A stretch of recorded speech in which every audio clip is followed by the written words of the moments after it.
Absolutely, absolutely. Thanks. You're welcome. All right, then if everyone's ready, stand by for music, go music. And we'll start the program in 3, 2, 1.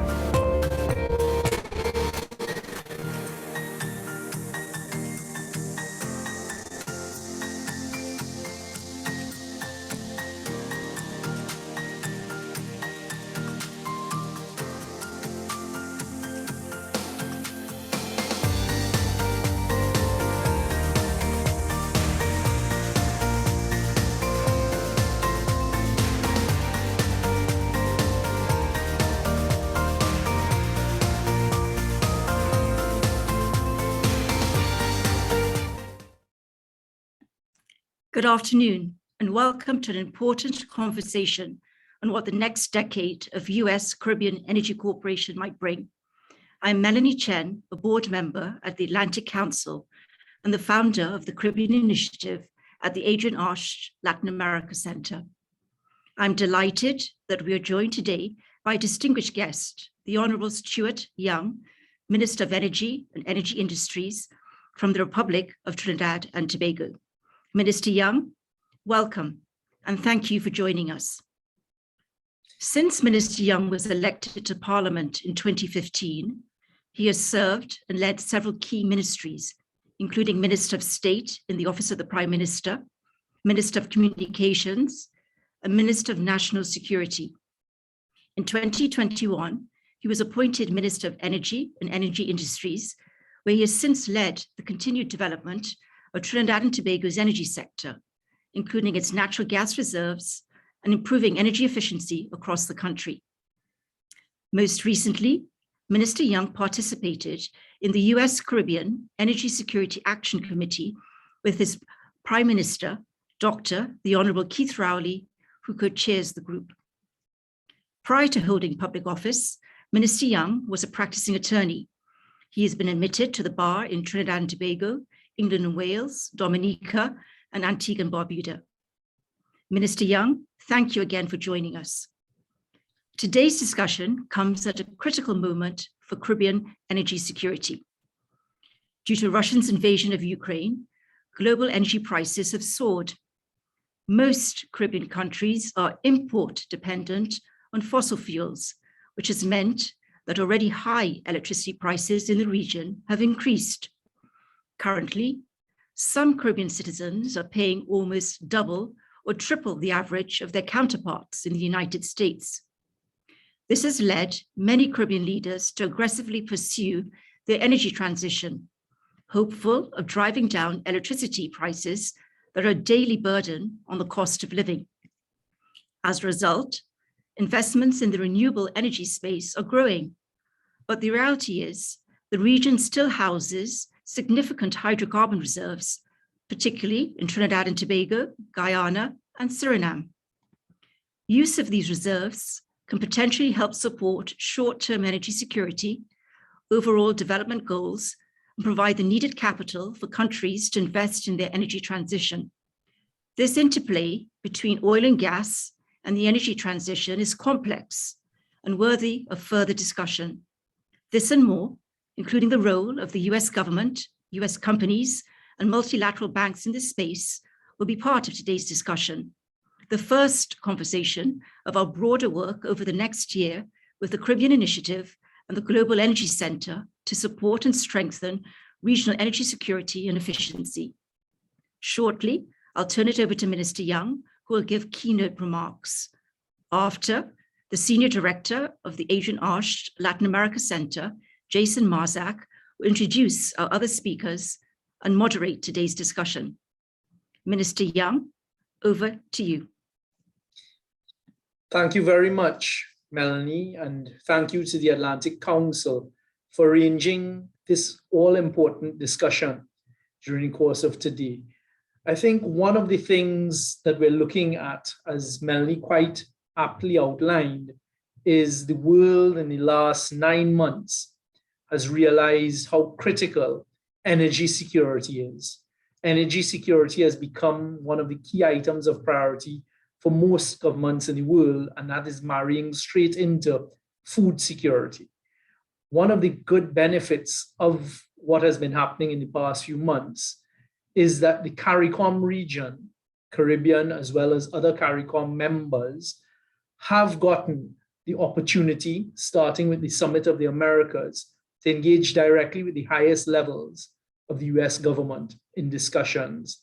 And what I'd like to start off by saying, coming out of the Summit of the Americas, there was a decision taken by President Biden, along with Vice President Harris, that there must be an engagement and an appropriate engagement and a meaningful engagement with the CARICOM region and the Dominican Republic on energy security, food security, and also the financial side. So I think today is an appropriate time to engage in the conversation now with the membership and those who are viewing. Trinidad and Tobago is taking the lead in this. So Prime Minister Rowley has been appointed the co-chair, and I am his co-chair in this energy security engagement, along with the United States government out of VP Harris's office.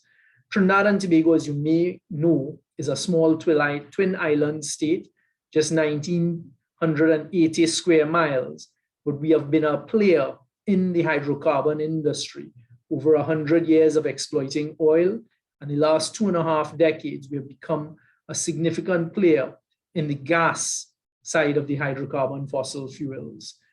Recently, two of our CARICOM neighbors, Guyana and Suriname, have found significant reserves, particularly in Guyana, of oil reserves. And Suriname, they're still exploring, and Guyana has begun the exploitation, and in a very short period of time has become quite a significant global player in oil supply. Suriname, they have found certain reserves. Right now, they're determining how much are liquids, how much are gas. How does this all play into the current conversation? We see ourselves in CARICOM, and in particular, these three sovereign states, as being part of the global energy security solution.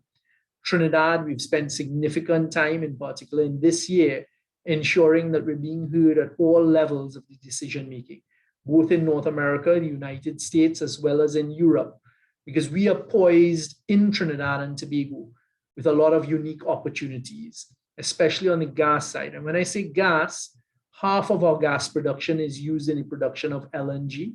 We have Atlantic LNG, which is a 4-train facility with 3 trains up and running. And then on our petchem side, or petroleum chemical side, we also produce significant amounts of ammonia, methanol, urea, UAN.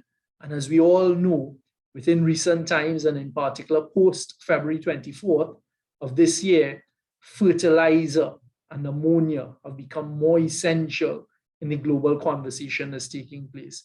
Trinidad and Tobago, up to last year, 2021, was the second largest exporter of ammonia globally, first being Russia. So what we have been seeing is right now we have significant capacity in Trinidad and Tobago in all of our plants. So on the LNG side, the ammonia side, methanol, urea, UAN, meaning that the plants, the nameplate capacity production of all of these plants can produce more immediately once we get access to natural gas. So we have been exploring how we can be, as part of the region, the CARICOM region, more of a stable energy security entity, not only in the region. So we would like to be able to provide more security, as Melanie was outlining in her start off. One of the big issues in CARICOM countries, especially the small island states, is energy security for your citizens and the production of electricity. Trinidad and Tobago is in a unique position in that for a long time, 99.9% of our electricity is generated from our natural gas. So it has come at a very cheap cost to our population. Unfortunately, a lot of our other CARICOM sister isles and countries are suffering from exactly what Melanie outlined, high electricity costs, which of course affects energy security.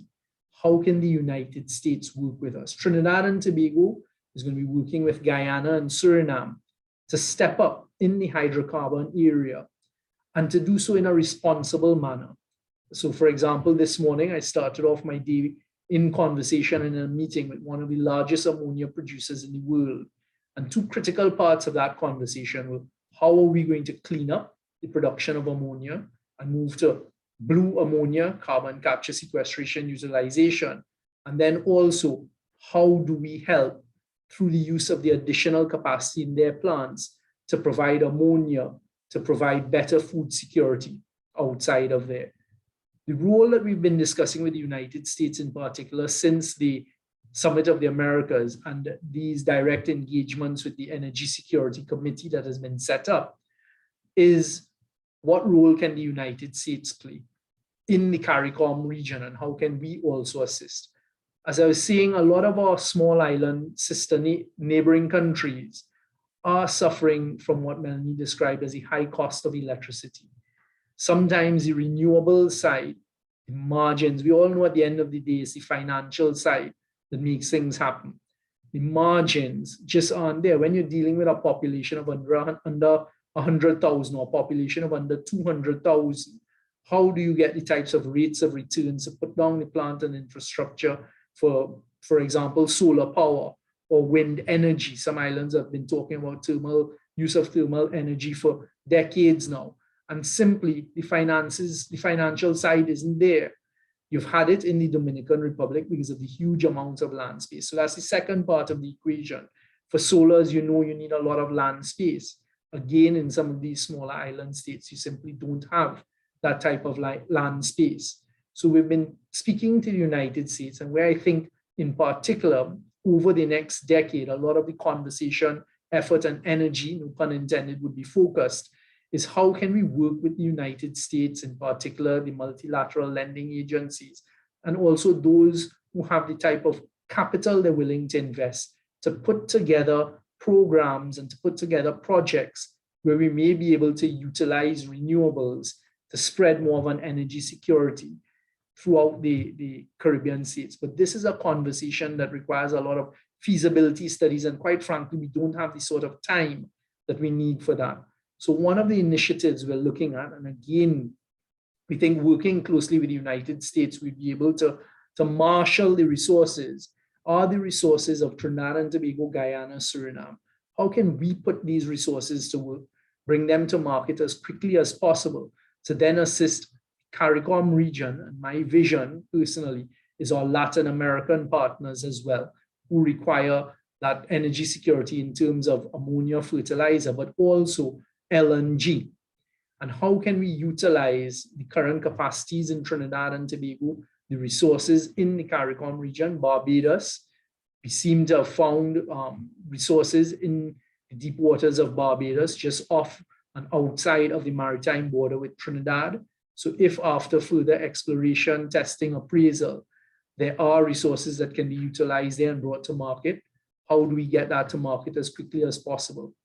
So these are some of the conversations and the discussions going on. We obviously have held out, and I'll repeat it here again today, are very anxious to work with the United States and to work with everyone in the region to see how we can secure, first of all, our neck of the woods, our region with energy security, but then also we believe we can also be providing assistance and solutions outside of that. Trinidad and Tobago is a perfect example of a nation that has punched way outside of its weight belt for quite a long time. And I'll tell you, after the meeting with the ammonia producers this morning, we were straight into meetings with two of the largest multinationals. Just come out of meetings with BP and Shell, and I'm going to re-engage them again this afternoon as Trinidad and Tobago plots the way forward for future gas production, as well as the restructuring of our Atlantic LNG, or 3 and 4 train structure of LNG going forward. So these are all of the critical types of discussions that are taking place now.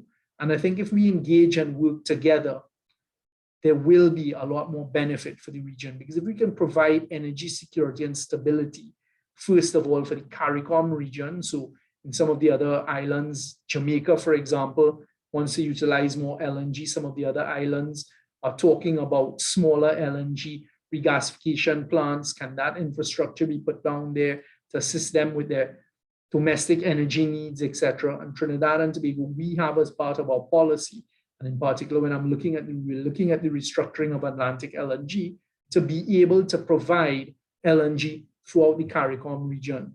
The Dominican Republic, of course, are also another consumer that are looking for LNG.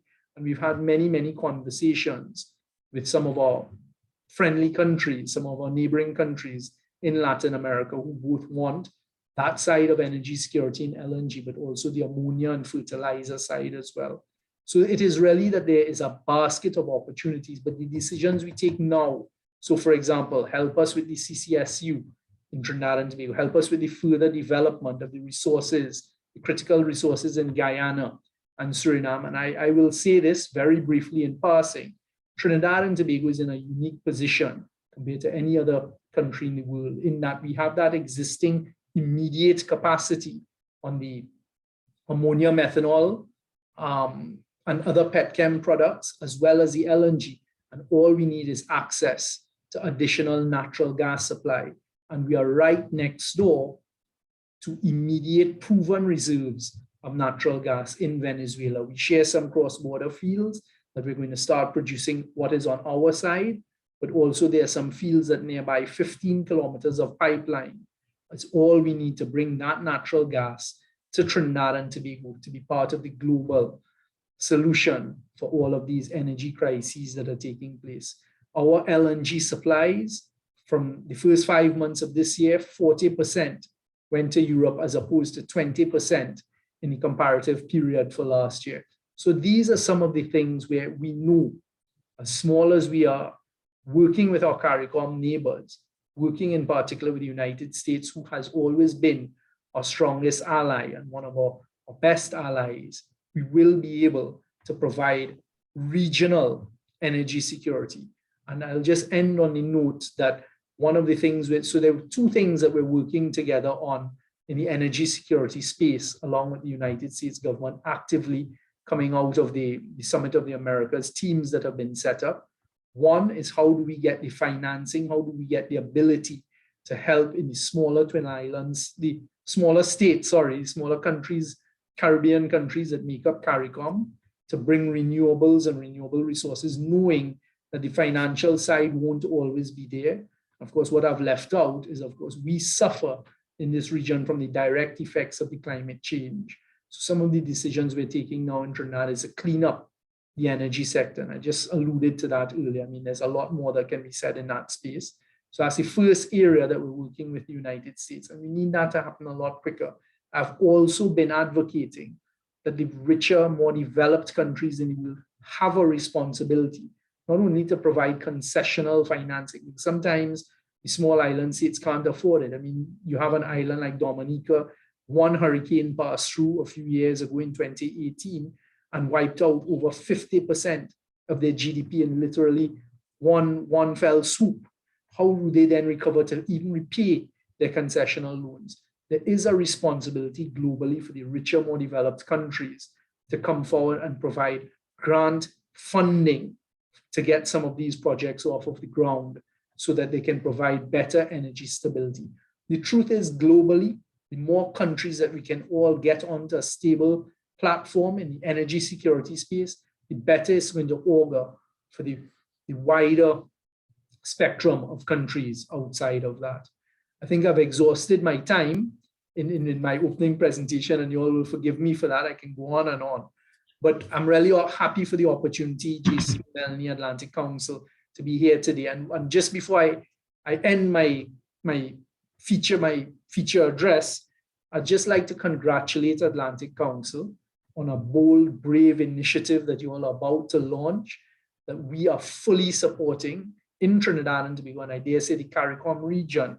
And that is that you all are launching your new Caribbean Energy Working Group, which I think is a brilliant step in the right direction. And it shows to the rest of the world and those who are looking on how important the CARICOM region is in this whole global energy space, because you're actually introducing it out of your global energy center. And for the CARICOM and the Caribbean to get a specific working group, I welcome it.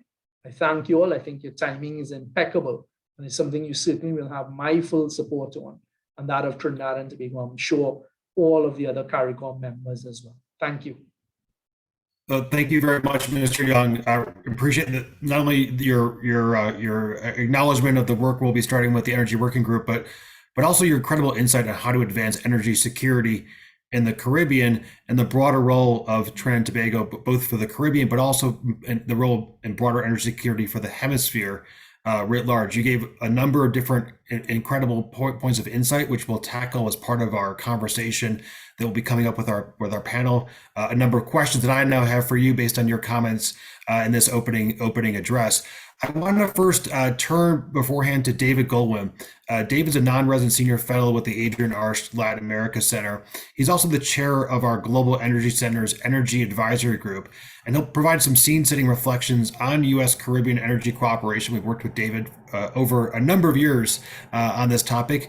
Dave is also the president of Goldwyn Global Strategies. He also served as the State Department Special Envoy and Coordinator for International Energy Affairs and as Assistant Secretary of Energy for International Affairs. So, David, over to you for some additional scene-setting remarks before we go into the broader panel discussion.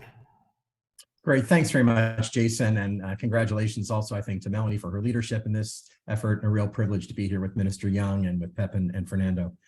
So some reflections on the Caribbean Energy Security Initiative.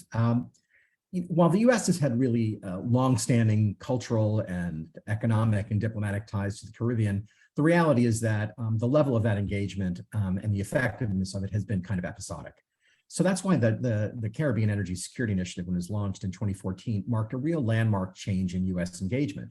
And the most noticeable aspect was that it was then Vice President Biden's own initiative.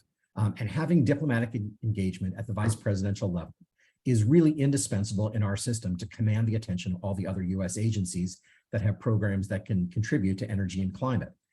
We had the Energy and Climate Partnership of the Americas and things like that, but this really shows respect to the heads of government of the region and commands attention. So we learned a few things from CESI that helped inform PAC 2030, but there were also a few things that didn't work that we should take note of so the next period of engagement can be more successful. So lesson one of CESI was that White House level engagement is necessary to sustain progress. And the Vice President Biden led 2 CESI summits, and now Vice President Harris had leadership both the June Summit of the Americas and the September Blair House meeting. So this is really indispensable. The second, and Mr. Young alluded to this, is that it's energy and climate. So CESI addressed both energy and climate issues. They're not always the same, but they're increasingly interconnected. So the climate agenda is about transitioning to low and carbon-free fuels and enhancing adaptation and resilience. But energy security is about access to reliable supplies of affordable energy. And while CSI supported access to wind and solar energy, it also addressed the need for some countries to transition from fuel oil to liquefied natural gas or to propane as a decarbonization strategy. It also supported, access to propane for cooking and power. And the short-term reality, and I think as Mr. Young noted, is that the region remains highly dependent on oil products like kerosene and diesel for power generation and transportation, and it needs to manage this short and medium-term price volatility as it makes the energy transition. And the failure to recognize how acute this problem is, the fiscal pressure on these governments, is the reason why we saw the rise of Petrocaribe many years ago, when the region was under pressure and Venezuela stepped in with low-interest loans, to try and be helpful. So it's important to note that, we have to be helpful when times are tough. So PAC 2030 notes the importance of energy security, but the programmatic support for that agenda really needs clarification. There should be some consideration, even at the IMF level, of easing this burden on a short-term basis. Lesson 3 of CSI is whole of government. So, while the State Department has great leadership in diplomacy and for bringing everyone together, the nuts and bolts of attracting investment come from Treasury and the U.S. Trade and Development Agency, USAID, and it's great that PAC 2030 includes them all. Lesson 4, and I think both Melanie and Minister alluded to this, is that one size does not fit all. The Caribbean is a very heterogeneous region, and the solutions to energy security and climate problems vary significantly with the recent resource endowment of the island, the ability to connect with other islands, the size of the population, and geography and geology. So solar and wind are solutions in some places, but electrification of transportation might be the solution in other places, or geothermal or distributed generation. And due to the extreme weather, resilience is also a major issue. So we need to be a little bit more technology agnostic in supporting nations in designing their solutions. And I think the Inter-American Development Bank has been exemplary in providing extensive support for renewables and for LNG. And we've seen the success of the Dominican Republic and Jamaica and Barbados in particular, in achieving decarbonization. Lesson 5 is framework and political will. The reality is that the fiscal and investment framework for a country are more important than anything else when it comes to generating projects and attracting investment. And CESI essentially extended an open hand to any government that wanted to to get help. And for those governments, they would design power purchase agreements, change the framework, talk about open access, and other things that created the confidence that existing incumbents wouldn't be hostile to new investment. Not every government took up the initiative, and the resources were focused on those that did. And I think the US financed $120 million in energy deals. But the result is that the progress was kind of episodic. And so while PAC 2030 promises to identify new clean energy projects and provide technical assistance and bring investors to them, it's unclear who gets priority or how this is going to happen. So I think it's an excellent starting point, but I think there are 3 lessons of CESI that we need to learn in order for things to work. And the first is that we really need to find a way to engage at scale. Trying to accomplish change on a project-by-project basis in a piecemeal fashion is simply not a scalable way to change any country's energy economy, much less change the whole region. And we've seen in places like Argentina with its Renovar program that when you graft a special regulatory investment framework onto existing things and put in things like renewable energy auctions, third country arbitration, guaranteed transmission access, predictable tariffs, you can attract an enormous amount of investment very quickly, but it needs to be a country level strategy. Second, we need to have a better strategy for buying down risk. First loss guarantee mechanisms, blended finance, other creative mechanisms can convince private investors to take a chance on investing in a small island nation. But without those guarantees, the size of the markets and the uncertainty and the information cost just of figuring out how to design a project in these countries are very high barriers to making scalable change. The third lesson is that we really need to really focus, if we were going to scale this thing up and focus the diplomatic initiative, we need a high level principle, probably of ambassadorial rank, like the way the US did for Caspian Basin energy diplomacy in the 1990s and 2000s. It's not only a question of sustaining US government focus, but the hard work of getting country buy-in, working with the multilateral development banks, working with other capacity partners, and organizing country-level programs. You simply can't do this at the office director level, and it's a full-time job. Fourth and last, we have to correct the problem. I think both Melanie and the minister alluded to this, that all of the countries in the region other than Haiti have middle income status and are largely ineligible for a lot of multilateral development finance. And with respect to the Development Finance Corporation, they can only support middle income countries on an exception basis. So this requires a legislative fix, but really ought to be a priority for the lame duck. So in conclusion, the CSI cemented the importance of the Caribbean in the US diplomatic and strategic agenda, which was terrific. And it's probably notable that even in the last administration, under America Cressy, the priority was sustained. And things were done like make it easier for small scale LNG to get to the region. And now that it's being expanded again. So it's a sustainable US commitment. But the climate crisis has grown worse. And now we have an energy crisis layered on top of it. And electricity prices remain high in the region. And it's stifling its competitive position. So even with the huge strides, which have to be noted, made by leadership in the Caribbean, by multilateral development banks, by external partners, and a host of programs at the CARICOM level, a lot of work needs to be done. And the pathway from these very ambitious Paris Agreement targets to the reality is a pretty long pathway. So I fear that the key lesson that we need to scale our ambitions higher hasn't been addressed, but I hope there's time and space to do it with PAC 2030. Thanks. Fantastic. Thank you so much, David. A lot for us to chew on. As you mentioned, the MDB work, there's some really important work that our Global Geoeconomic Center has just launched this week on looking at Bretton Woods 2.0, and something that we at the Adrienne Latin America Center are committed to as well, is how to make the multilateral development banks work better for the countries that they should work better for at this critical moment. Also, for those watching via Zoom, you'll find in the chat a link to a report that David authored in 2020, a joint report with the Adrienne Latin America Center and the Global Energy Center, in partnership at that time with the U.S. Department of Energy, titled "A New Energy Strategy for the Western Hemisphere." I want to give a little more context on the Caribbean Energy Working Group that Minister Young mentioned, and then we'll jump into our conversation for the next half hour. Also, just a reminder for those watching via this conversation, you can also tweet about it using the hashtag AC Caribbean. or AC energy. But leveraging energy resources, energy efficiency, renewables, energy costs, and overall energy security, as the minister pointed out, and also the importance of U.S. Caribbean energy cooperation as well, as the minister pointed out, a result of the Summit of the Americas, are items that will be a focus of a forthcoming Caribbean Initiative and Global Energy Center partnership over the course of the next few years, as we are set to launch a new Caribbean Energy Working Group. Now, this group will look at some of the pre-existing and also the emerging challenges on the energy front for Caribbean countries, and also how U.S. policymakers and the private sector can work together to support investment and security in the energy space, both for the Caribbean, as the minister mentioned as well. There are larger implications for the region and for the broader global community as well. This has not been there's been few other critical times now to support the region's efforts in this area. As Melanie mentioned, rising energy prices have exacerbated energy challenges in the region, and they also pose a risk to overall economic development beyond the energy sector itself in key sectors like tourism, transportation, agriculture. And consumers in the Caribbean pay some of the highest electricity prices in the world.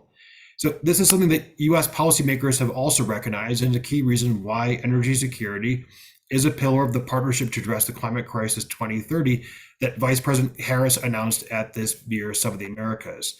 A recent Atlantic Council report released just this last month looks at quick wins for PAC 2030. We highlight that the framework's potential to provide for more sustainable engagement between the U.S. and CARICOM, and also what the opportunities could be for long-term growth and development. So to help unpack further these topics that Minister Young and David have both raised, insofar as especially what lies ahead for the future of energy cooperation, we'll now be joined by Pepukai Bardu and Fernando Zuniga. Pepukai, or PEP, is the resilience lead for energy, municipal, and environmental infrastructure at the International Finance Corporation. She previously was the founding CEO of the Climate Resilience Execution Agency for Dominica, which led the country's recovery and long-term adaptation, especially following the devastation caused by Hurricane Maria, as the minister mentioned, in 2017. Fernando Zuniga is the managing director for Latin America and the Caribbean at MPC Energy Solutions. He has more than 12 years experience in the renewable energy industry space. And he's also previously the managing director of Central America and the Caribbean at MPC Capital. So over the next 40 minutes, we're going to look at the energy matrix in the Caribbean. We're going to dive further into some of the topics that Minister Young raised and David raised as well, including not both present day challenges, but also future challenges, energy transition issues, and energy geopolitics. And this will all help to inform the forthcoming work of our energy security, our U.S. Caribbean Energy Group at this incredibly important moment for energy security in the Caribbean. So Minister Young, I want to start with you and pick up on some of your comments. You mentioned the important mix of the energy matrix in Trinidad and Tobago, and also in addition, most Caribbean countries house a mixture of hydrocarbon and renewable energy potential. Given this current matrix, how do you see that matrix evolving over the next decade to respond to some of the energy security challenges that you laid out in your opening comments? Thanks a lot, Jason and David. Excellent insight. I agreed with what you were saying and making copious notes because it was just on point. How do we see it? As was highlighted more in David's conversation, the global climate change is real. So what we're doing in terms of going forward is we need to find cleaner ways of utilizing the hydrocarbons. The good news is they exist. The good news is that the technology is expanding rapidly and very quickly to make it possible. I just want to pause here and just put something on the table, because some of the hydrocarbon resources in the CARICOM region, in particular in Suriname, for example, that have not as yet started to exploit on a global scale or large scale, and then Guyana that have begun, there was a lot of pressure being put that, we need to move away from the fossil fuels, which we agree with, but it is how you move away.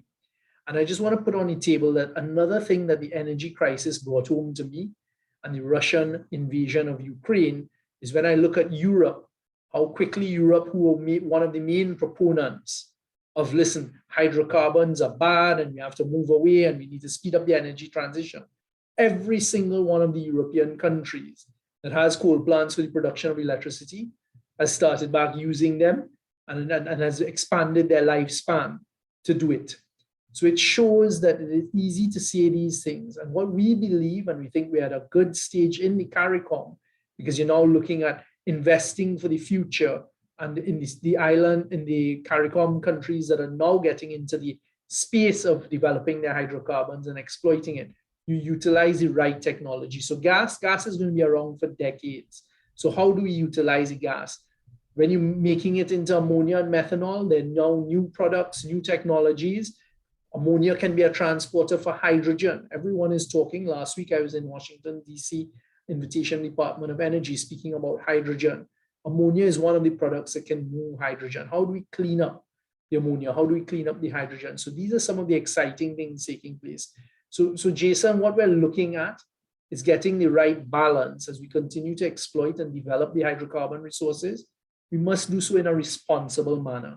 So for example, my conversation this morning with the ammonia producers is, in Trinidad and Tobago, let us move very quickly to decarbonize by using carbon capture, sequestration, and utilization.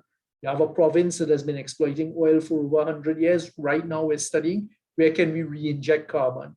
Let's remove the carbon from the production of the ammonia, from the production of the methanol and the other byproducts. Speaking to the LNG plants, how do we clean it up more? We're plugging on methane leaks. We signed on to the great work by Secretary of State John Kerry on the methane pledge. But as I told Secretary Kerry, in Trinidad and Tobago, I'm happy to say we have already gone just behind a pledge to reduce. We have, through National Gas Company and Heritage, or through Heritage or Oil Exploitation and NGC, or National Gas Exploitation state companies, we have already done the satellite imagery to see where their methane leaks.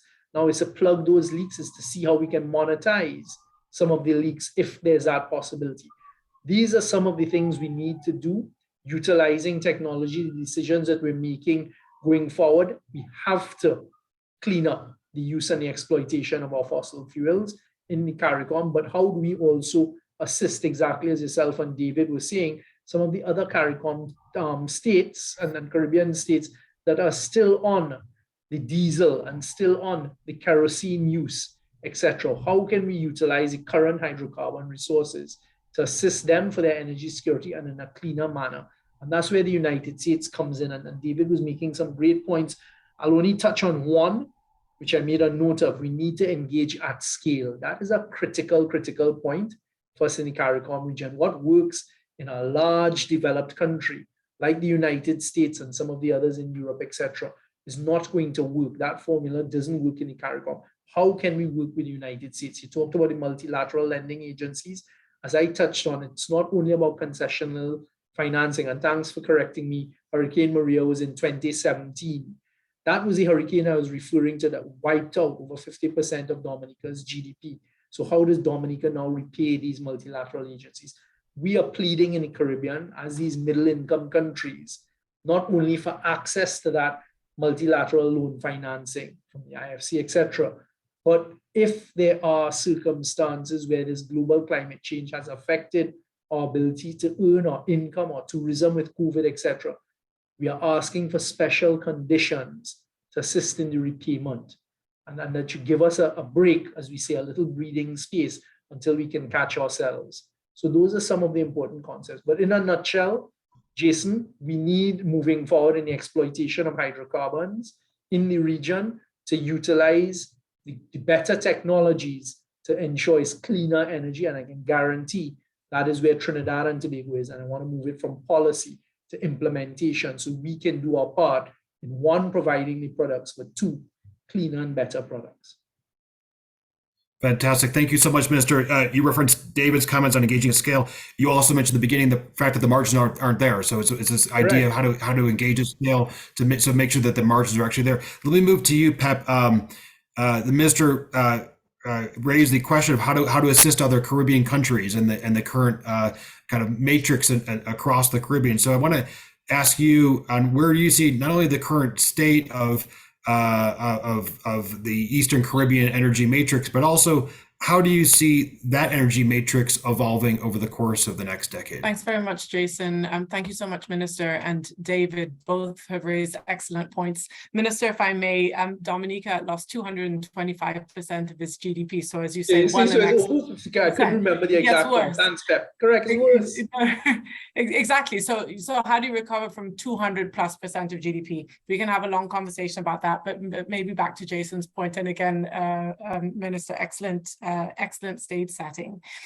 So currently in the Eastern Caribbean, which happens to be the part of the region that I focus on, but certainly not the only part of the region that IFC looks at. We definitely look at the wider region. The energy mix, I'm sorry to bring Dominica up again, is led in the renewable space by Dominica, that has about 25% renewables, but that is a real anomaly. Outside of Dominica, there's St. Vincent, which is about 13-14%. Barbados is at about 10%. And then the rest, Antigua, Grenada, St. Kitts, St. Lucia are well below 10%. And there are reasons for that. Dominica, St. Vincent happen to be endowed with geothermal, with hydro, and we are still, after 20-30 years, trying to develop geothermal, right? So that 25% of a small system, 30 megawatt system, small, so 25% of 30 megawatts, not big, but it's still proportionate, is led by hydropower, but much of that hydro was developed during the colonial era. So there's been very, very little addition of new renewables. I mean, small scale rooftop solar, commercial buildings, but nothing that's feeding into grid, so grid tied renewables.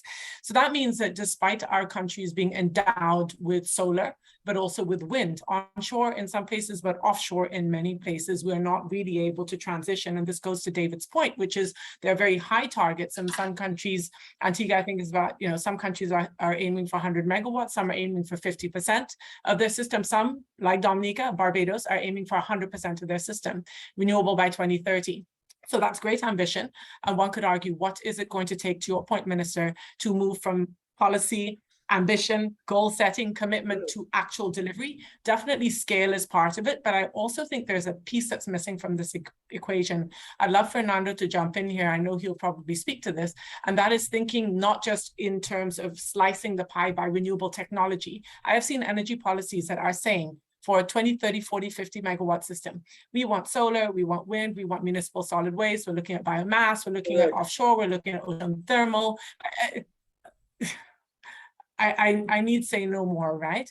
So I think that we need to get very focused, and that's one way of slicing the pie. But the other way is looking at intermittent versus firm power. Correct. And this is a conversation that's not being had enough. We're not talking about storage. We're not talking about firm power. And in this context, I'd like to highlight the natural pitch. IFC is looking into supporting HDF, Hydrogen de France, which is a company that has launched the first of its kind in the Eastern Caribbean, about 13 megawatts of solar-based hydrogen production, which I think is a real step in the right direction to show that we need to think well beyond technology and more at the solution space. David also talked about resilience and looking at how stable is the grid. How are you going to add 100% intermittent power to a grid that has fragility at the moment? Let's look at what happened in Puerto Rico. Puerto Rico is moving to 8 mini grids, and category 1 hurricane system is down. So I'm not sure that answers your question, but I think that directionally we're heading where we need to go, but the steps are way too slow. We're not thinking about this in the right terms. And then to get to scale, I think we need to act certainly in the Eastern Caribbean much more as a region. If we talk about offshore wind, no developer realistically is going to come to the region for less than 200-300 megawatts. You're looking at 10,000 megawatts off Brazil, right? You're looking at, we're not going to have enough equipment to get those large pieces up and running. So how would you look at a 50, 100, 150 megawatt offshore plant unless you act as a region, especially given that there's no comparative advantage between offshore Barbados, offshore St. Lucia, offshore Bermuda? We really need to think about scale by bundling the region, sending similar policy, setting similar policies and sending the same signal. Come to our region, not come to my country, because that way we will not move to where we need to go. That's fantastic, Pep. And you mentioned, I want to bring in Fernando here. And Fernando, I think you're going to help us to stay focused, as Pep mentioned. What do you see insofar as energy, how the energy potential differs from country to country? And what does that then mean for how we should be thinking about broader Caribbean energy security and transition? Thanks, Jason. First of all, thanks to the Atlantic Council for the invitation and to share this panel with the Minister Young and Pep and the rest of the panelists. Very delightful to be today with you. Just, Jason, very quickly for the rest of the audience, just to give a quick words about MPC and what we are doing. In a nutshell, we are an international investor, long-term investor, and an independent power producer. We have been focusing in the Caribbean for over the last 7 years actively. And we are one of the few players that have been in the equity side of the business, and not only as a passive investor, but really active from the greenfield development up to the operational for the next 20 years. So regarding your question, I mean, it is very different from country to country. We have already presence in Jamaica, the Dominican Republic, here in Barbados, actually, where I'm at the moment. And we see that it's really, I mean, the resources available in each country are similar and the needs are very similar. However, as David already mentioned, we have different necessities and different challenges. For example, space. We see something in the Caribbean that is something that we are missing. So most of the countries are now, I mean, we see the solar and storage as one of the primarily technologies that are seen. Wind, we don't see it that much often, as Pep just mentioned.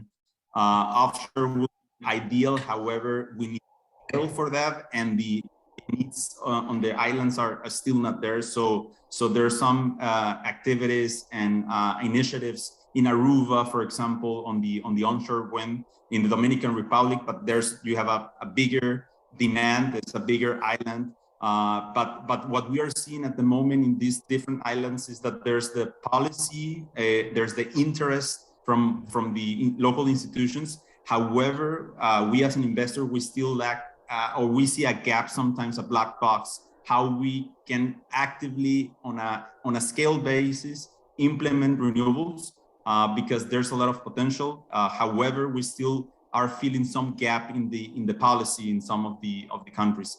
But yeah, on how we see the matrix at the moment is very, very variable, but most of this we see solar but yes, that's more or less in a nutshell.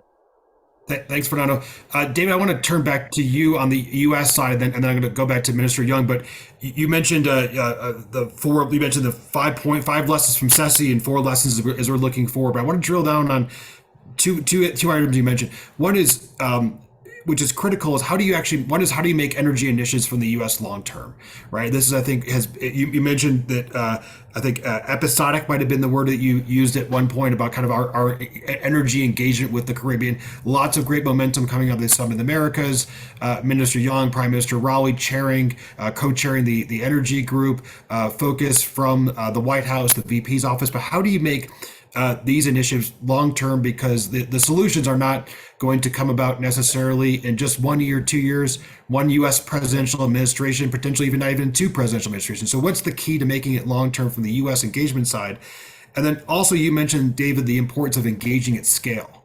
So how can the U.S. be a partner for the region, for Minister Young and for other countries across the region to really help to advance that engagement at scale?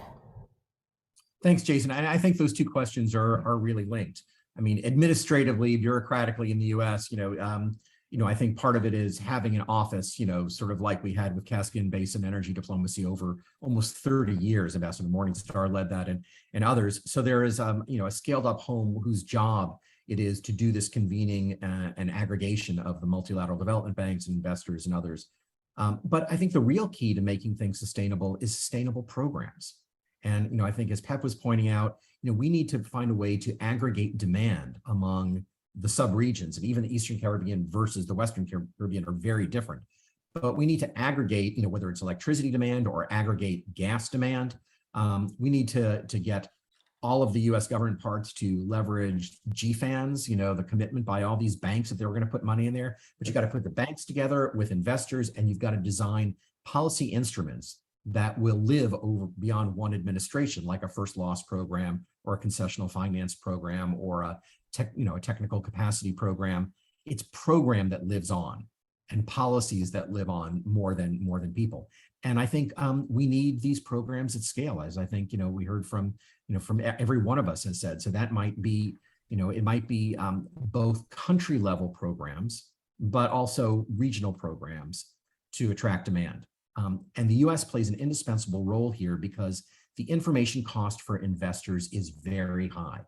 So we have to find a way to buy down that information cost by having the diplomacy side do the work of figuring out, if you built one offshore wind farms, how many countries would buy in? And would they all agree to a form power purchase agreement? And would there be guarantees, if any place, for this demand? And who would pay for the transmission cables? That's a big initiative, but somebody might build that. And then you can use diplomacy to push it. Baku-Ceyhan, a pipeline all the way from Azerbaijan to Turkey. That was a big project. It took a decade to do it. And Ambassador Morningstar worked, kind of day in, day out with all these countries, intergovernmental agreements and things like that. We know how to do this. We just need to do it at scale for the Caribbean. And I think if we have the institutional framework and we have programs and we have policy, that will create sort of self-generating inertia that will live on beyond a single administration. Mr. Young, I'd love to give you an opportunity to reflect on David's comments as well as from Pep and Fernando, and also throw an additional question back to you. As you mentioned, you're ready to get going. You're ready for action. You're ready to move things forward. What more do you need? What more is Trinidad looking for in order to be able to move into action? Trinidad and Tobago, as a sovereign state, we're well positioned. But I just want to pick up on what all of the previous speakers, I was nodding, I don't know if people were seeing, but nodding my head, it almost fell off when all of them were speaking. Pep is 100% right. The renewable space, Pep, what I can tell you is Trinidad, hopefully in the next couple of weeks, we will be signing off on 112.2 megawatts of solar power into our grid, which is immediately 10%.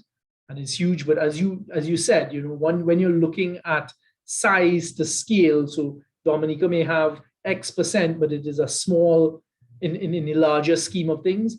The point that Pep made that I'll touch on, you see the need to act as a region. That's the only way we're going to get this thing done. Because if you start to break out the sovereign states, you just don't get the financial margins. What we need, though, from the United States, building on what David has just pointed out, is that aggregate demand. How does that fits in, marries in directly with the region needing to act as a region. That's the only way we're going to get over the financial side. But you see the programs and policies live on. He's right, because I have found too many times, and I initially thought it was part of our region, unique to our region, but it isn't. I'm seeing it in the United States, depending on who's the administration. The individual or individuals are the ones driving it. So David hit the nail on the head. Policies and programs. Because once you get that in place and it begins to snowball, the individuals who come in after will follow it through.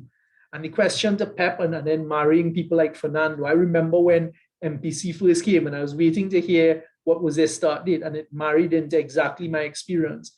In 2015, when we were elected as the administration, MPC came to see us in Trinidad. And I'm very proud that you all were able to get it done. But where you look at where they got it done, this is private capital, private equity being invested. It's in the DR, huge opportunity, land, as well as numbers in terms of people. Jamaica, same thing. What do we do about these smaller CARICOM states? And that is part of my concern, Jason. And in a panel like this, I'm really going to make that plug that we meet. Pep also made one of the points that I noted, steps are way too slow. We suffer from that badly here. So you will have the consultants come in. By the time the consultants are finished, you then move. And the technology has changed. Everything has changed. And administration changes as the government in a CARICOM island. The whole policy changes and these types of things. It is critical that we get these things done now. We're not going to be able to deliver it and get to the implementation stage without the help and assistance. So my big plug here to the panel and to all those who are listening, on the United States side, we need to shorten the time frames. You have the experience, but we need to be able to look at it dependent on the landscape, both the geographic landscape, but also the fact that there are a lot of these small states here that need the assistance and need assistance. We have a saying that you cut the cloth to suit. That is exactly what we need to be able to do here. And that's on the renewable side. And again, I'll come back to the hydrocarbon side. You have Trinidad, Guyana, and Suriname. We are meeting as a tripartite, and part of our discussions are how can we provide that energy security. David talked about Petro-Caribe and how that came up, and he made an excellent point that I just want to touch on just to divest, because it's something that the Prime Minister Rowley has been saying, and I agree with him completely, and I've been repeating. You see, when people are in need, and small island states, CARICOM are in need, etc., who comes to their assistance is critical. So it's easy for the United States to say, look, as a policy direction, we don't want you interacting with player X and player Y. That's easy to say. When you're running a country and you need the financial assistance, you need real assistance and not a pat on your back, that's an area that the United States needs to step up for and come forward more in the Caribbean. It's not a criticism, it's a plea. So put your money where your mouth is. Let's find ways to assist us. So don't just tell us you're going to do something. So I'm thrilled as a citizen of the CARICOM that we've gotten this engagement at the high level out of VP Harris's office on the direction of President Biden. I'm concerned that it doesn't just whittle away, etc. But the point that David made, that it is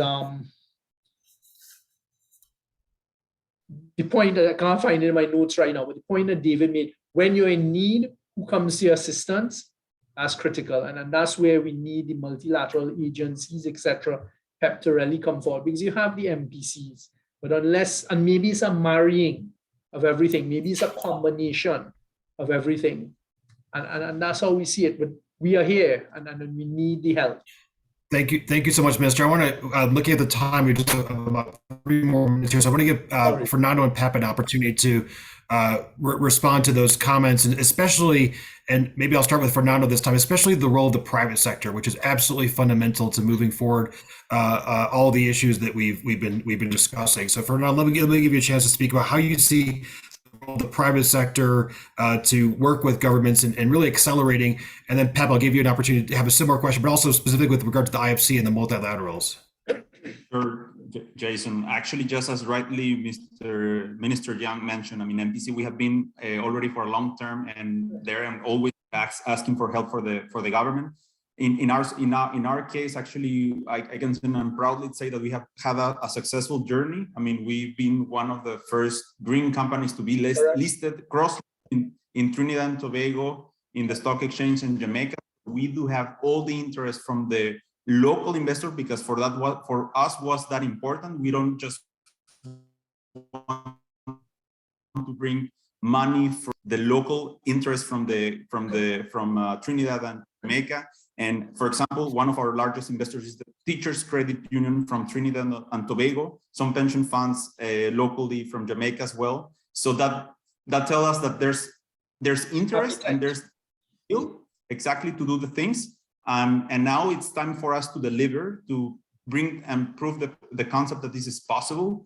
Scale has been always a challenge, but we have now come, based on our last years of experience, that we are seeing the whole CARICOM region as a single region so that we can be also competitive when we develop our projects. So we are seeing the CARICOM as a single place, even though policy-wise is very different, but that's part of our job as the sponsors to bring these all things together. And I'm sure Pep will come with this same. I mean, we have to work all together. We need the development finance institutions, we need the commercial banks, we need the local institutions all together and bring all this on a successful manner. But I can tell, based on our experience, we have got all the support from the local authorities to be present in the countries, and for us is actually very rewarding to see that there's the interest and the support from the local institutions. Thank you, Fernando. Pep, over to you. No, thanks so much. Look, many points. I like slicing cakes. Let me give you another cut by value chain. If we separate generation from transmission and distribution, right? As far as I'm concerned, the generation side, and again, this may be very political, others may disagree, but where you're paying 40 cents a kilowatt hour, it should be very difficult for someone to have to argue that you can, you can't bring in a private developer. As Fernando, at 8, 10, 12 cents, you can bring in PV, right? Even in small markets, maybe 12 cents, but that's not, 40 cents with a fuel surcharge, right? Even without a fuel surcharge, you're at 25 cents. The renewable side of the story is competitive on generation. For me, the problem is, again, going back to the question of storage and firm power, is interconnection. And I think, David, you mentioned this. So if you see interconnection in our small islands as the equivalent of transmission, that's a piece of the pie that does not necessarily make sense for the private sector to finance. It's very costly, but it is also a way of aggregation. If you were able to swing, sling cables between Dominica, Martinique, Guadeloupe, and I don't know how far up and down the chain you can go, but that would add to, some of this, add sort of strength to some of these questions around stability as one piece, but that also provides one of these large chunky projects. David, your perspective would be welcome, that could be led long-term and driven by let's put it this way, a public part of the financing mix, be that the World Bank or US sponsored interventions. That's one. And then we have distribution, and this is where I really kind of want to go back to resilience. If cables on islands are not undergrounded, it doesn't really matter how much generation you have. When the next storm hits, the system collapses. So I think that's another piece where you can look at public financing at scale. How do we get most, if not all, of these cables undergrounded? So separate generation, transmission, distribution, public-private financing. Speaking with my IFC hat about private financing. Look, there are many countries that were not on the map for a very long time when it came to developers. I grew up in Zambia. Zambia has hydropower. The dams are drying up, no hydropower, no grid connection, a whole bunch of people who are not connected and don't even have electricity access. IFC came in with a program with the World Bank Group, because it is both public and private, called Scaling Solar. Scaling Solar in Zambia, in a number of other countries across West Africa, has been able to get between 3 and 6 cents per kilowatt hour, which has been unheard of anywhere in the world, in countries that were never on anyone's radar. So that's one way that you can aggregate. Can we bring a Scaling Solar-like initiative to the Eastern Caribbean? That requires us to think. Again, let's go back to policy. Let's go back to government's will and interest in participating. Because in order to have a program like Scaling Solar or Scaling Wind or Scaling anything work, you need to tender, because tenders is how you get to scale. But to tender, you need to identify land, or you need to do your marine spatial planning and identify parts of the ocean that you're willing to tender out. That requires government. Government needs to be at the center of this and needs to be committed to not just act as a region, but to act even within their national boundaries. These are the pieces of land that we're going to allocate. In countries like Barbados, where you have very limited land, you have to balance that with tourism, with agriculture, with housing, and with energy. Someone needs to take a very difficult look and very hard decision about what land gets allocated. Do you go onshore? Do you go offshore? So I think for me, the recipe is very simple, right? Generation can be taken care of by the private sector. We are here to finance. Bring us a project, we'll finance it. But it can't get financed until it's tendered and there's the developer, a sponsor that's looking for financing, which will not happen until the government is there. Minister, I do not know if you can get CARICOM or OECS or ECCB or whoever the regional players are, but we have the solutions. It's more about creating the space for them. Thank you. Thank you so much, Pep. I'm looking at the time here, and it's clear that we need an energy working group because we have a lot more to talk about than can be covered in just 1 hour. This has been a really rich conversation on energy security, the role of the U.S., the role of multilateral development banks, the importance of looking at scale, the importance of a longer-term outlook, how the Caribbean can be critical for energy security, not just within its own region, but also within the broader Latin American region. The need for differentiated resilient systems. And I think above all, as the minister said, that the time to act is now. So with that, I want to again thank Minister Young for taking this hour out of your busy schedule for joining us today. David Goldwyn, thank you, Pep, Fernando. Thank you, Melanie Chen, for introducing this conversation today. And I invite all of you to continue joining us as we move forward in this journey of how do we ensure U.S. Caribbean partnership overall, and specifically within the energy space, insofar as guaranteeing energy resilience and energy security in the Caribbean, given the knock-on effects that has both for the Caribbean, but also for the larger hemisphere, and frankly, for the world. With that, thank you so much for joining us today, and until the next time.